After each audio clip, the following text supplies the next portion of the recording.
Shalom sahabat yang baik hati, salam sehat selalu bagi kita semuanya. Marilah kita bersatu di dalam doa.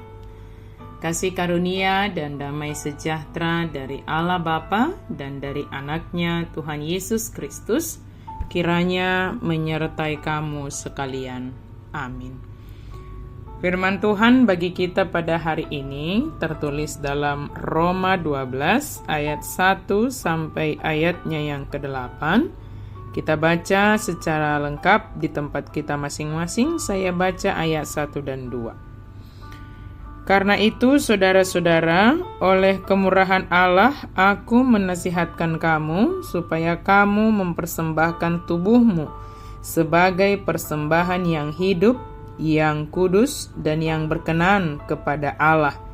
Itulah ibadahmu yang sejati. Janganlah menjadi serupa dengan dunia ini, tetapi berubahlah oleh pembaruan budimu, sehingga kamu dapat membedakan mana kehendak Allah, apa yang baik, yang berkenan kepadanya, dan yang sempurna. Ibadah yang sejati. Di dalam satu gereja ada menuliskan selamat beribadah. Tetapi peletakan tulisan selamat beribadah itu bukan di tempat di mana orang bisa langsung melihat ketika masuk ke dalam gereja.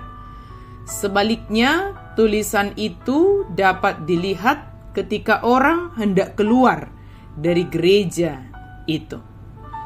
Makna dari peletakan tulisan tersebut tentulah sangat dalam.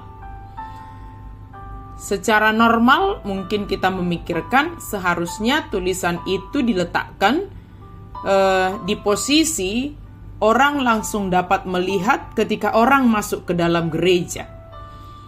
Tetapi peletakan yang dilakukan itu mau mengajarkan kepada setiap orang yang keluar dari ruang ibadah itu supaya tetap beribadah di dalam kehidupannya sehari-hari.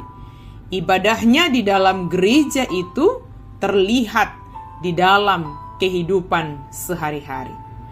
Sebab tidak sedikit orang begitu salehnya, begitu kelihatannya sangat baik ketika beribadah di dalam gereja, tetapi dalam kehidupan sehari-hari kurang terlihat dampak dari kehidupan ibadahnya di dalam gereja.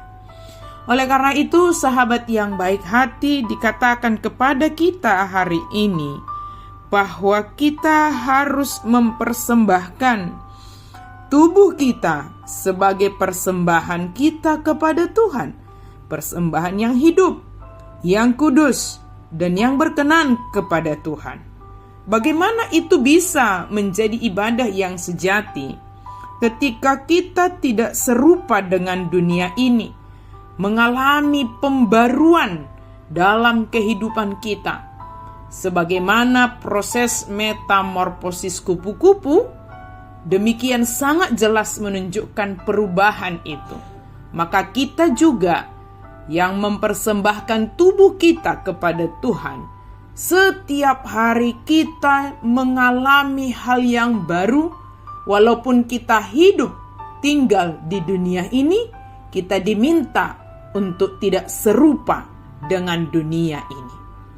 Sahabat yang baik hati, jika perubahan itu menghasilkan sesuatu yang baik bagi kita dan sekeliling kita, maka sesuai dengan firman Tuhan yang meminta kita untuk berubah oleh pembaruan budi, artinya perubahan itu kita dapat alami karena tuntunan Tuhan di dalam kehidupan kita.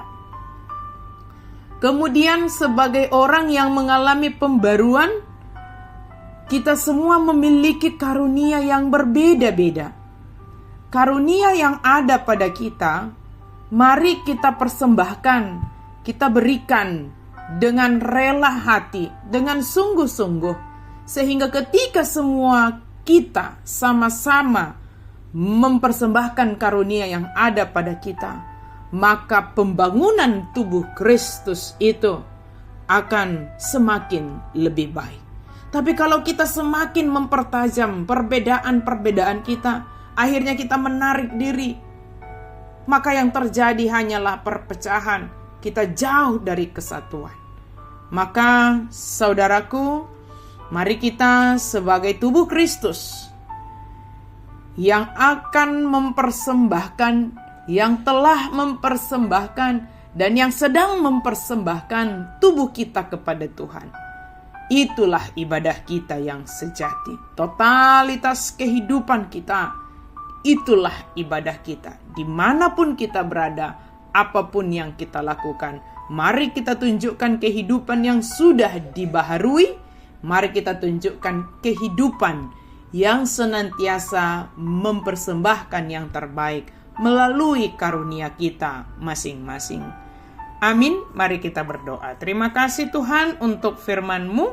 Mampukan kami, gerakkan hati kami untuk selalu memberikan yang terbaik. Dan itulah ibadah kami yang sejati. Ibadah kami di dalam gereja, ibadah kami ketika kami bersekutu dengan saudara seiman, itu berdampak pada kehidupan kami sehari-hari, dan kami senantiasa terhubung kepada Tuhan.